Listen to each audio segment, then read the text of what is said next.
Apa kata Rasulullah? 40 langkah kau tinggalkan tempat pemakaman, itu bunyi sandalmu masih didengarkan oleh orang yang meninggal. Angka gataulino pak patapulo ni jongkana je wisalina nak kali ngamu pion sandala degaga. Tapi orang meninggal bisa.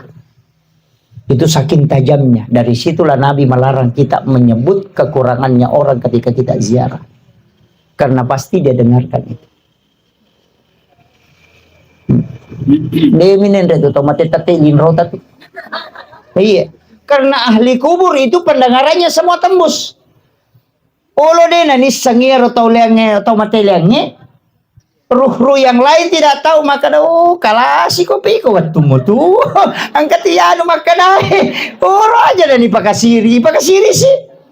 Karena semua kan mendengarkan. Dari situlah kenapa ahli kubur itu kita tidak boleh menyebut keburukannya, tapi menyebut kebaikannya. Kan begitu. Ini yang kadang kita tidak ingat. Padahal itu hadis itu, Bu. Hadis.